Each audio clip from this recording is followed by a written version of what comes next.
So another weekend, another video for Formula 44 meditation, and we are picking up a verse from the most celebrated Bhagavad Gita, the Song of God.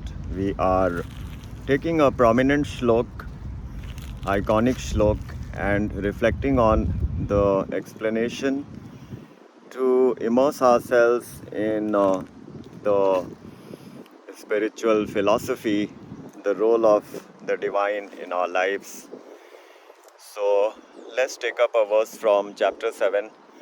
Last session, in the last video also we spoke about the 7th chapter which I made from Penang, Malaysia.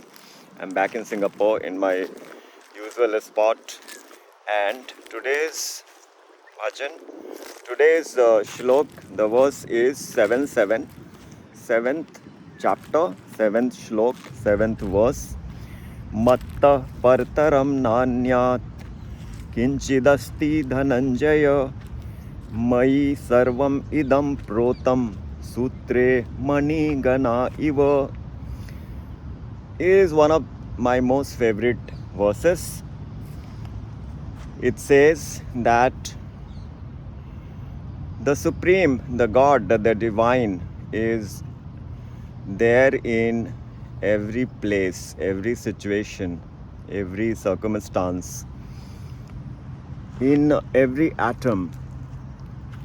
So, Sri Krishna is saying, O Arjun, there is no power, no energy, no individual, no entity which is superior to me. He is telling, I am the greatest. That is the definition of God. The unfathomable, the incomprehensible, the infinite God who is the creator, the sustainer, the destructor, and beyond the reach of anyone. That entity is God. Some people worship God without ascribing a form, but there are people who say that if God is all powerful, why can he not take a form? I for one believe that God indeed can take a form, and that is why God has descended on the earth in many forms. The one form that we are talking about now is Sri Krishna, who is the speaker of Bhagavad Gita. Arjun is the listener and he is representing all of us. He has raised so many questions which are so pertinent. So Sri Krishna is explaining to him in this chapter, Gyan Vigyan Yog, 7th chapter, where he says, mattah parataram nānyat, there is no one superior to me. Kiñchid asti dhanañjaya. Dhanañjaya is another name of Arjun. Mayi sarvam idam protam. I am connected in every situation, in every object, in every individual. How I am connected? Like the beads are connected in the garland. So you make a garland by weaving all the beads in it, so it becomes a complete entity. So the thread that connects all the beads is an important element of the garland. So he is comparing the garland that like the thread which connects everything, I am the one who is connected to everyone and every object. mattah parataram nānyat kiñchid asti dhanañjaya mayi sarvam idam protam sūtre mani-gana iva. So this will explain all the mysticism that we see around. We see so many fruits. The grape has a unique taste, the orange has a unique taste, the papaya has a unique taste, the unique texture, the unique flavor. The pineapple has a unique flavor, a unique pattern. So who is the designer? Who is the creator? God is telling very clearly that I am the one who decides and orchestrates all these. So whether we are consuming a papaya or a pineapple or grapes or orange, we should see the divinity about it. That will make our life really purposeful, and it will answer all the mysteries that surround our lives, that why we are born, what are we to do, and how are we to get to the highest place because we know for sure that the material pursuits don't quench our thirst.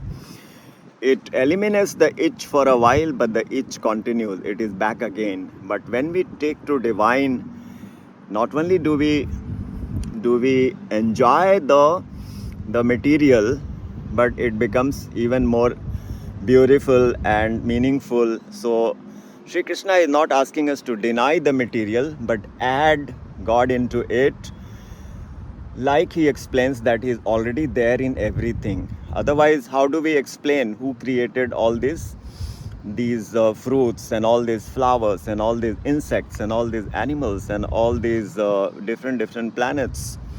So there is an energy, there is a superior power which has taken the form of Sri Krishna in this context. That is the translation and meaning of this verse, and that is the explanation. So in different parts of Bhagavad Gita, Sri Krishna explains in much greater detail.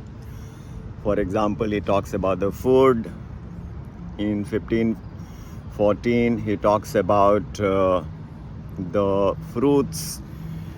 In the same chapter, he says, Gama Vishya Bhutani Dharyami Aham Ojasa Pushnami Chausadhi Sarva Somo Bhutva Rasatmakaha, that I become the moon. So Sri Krishna, the Lord, is telling the moon is my manifestation, and the juice in the fruits are as a result of the moon's shine, which provides that juice. Now all these mysticism we may not understand, but that is what it is supposed to be. The spiritual laws are not easy to understand, because when we study engineering, we come across different laws, like the law of gravity. When you drop an object, it doesn't go upwards, it always falls down. And Newton discovered that this is happening because the universe is under this rule, the law, that the bigger object is pulling the smaller object towards it by the law of gravitation, by the force of gravitation. Similarly, there is the law of Archimedes' principle, that when you immerse an object in water or a liquid, there is a force which is experienced by the displaced liquid, which acts in opposite direction and makes the object float. So Archimedes' principle, Newton's laws of motion, the law of gravitation, electromagnetic laws, that if you rotate an armature into a magnetic field, the current is produced. All these laws were discovered by the scientists, but the laws were already existing. So who is the designer of these laws? Who is the creator of this law? So these laws. So various scriptures are defining in great detail who is the designer, who is the creator. But then the material energy of the Lord is so strong that we forget that the hand of God is there in every situation, in every circumstance, in every object, in every individual. The Lord is seated in our heart as the witness and as the friend, and is watching all our moves, all our thoughts. That form is called Paramatma, the super soul. Along with the soul, he is resident in our ethereal heart. In the form of Brahma, the invisible God, the one who doesn't act, he is just there. That form is called Brahma. So he is there in every atom of the universe. And sometimes that same power, that same energy, that same divinity takes the form. So he comes as Krishna and Ram and different other avatars. So this is the beautiful verse 7:7. Mattah partaram nānyat kiñchid asti dhanañjaya mayi sarvam idam protam sūtre maṇi-gaṇā ivo. So very beautiful and very inspirational. That will be our theme for our meditation, when we focus on calming the mind and managing our mind for our great upliftment into a state of peace and bliss, and not only enlivening our soul but also sharing the same joy and bliss and peace with the rest of the humanity. With that, let us close this video and we will meet you again in the next one. Take care.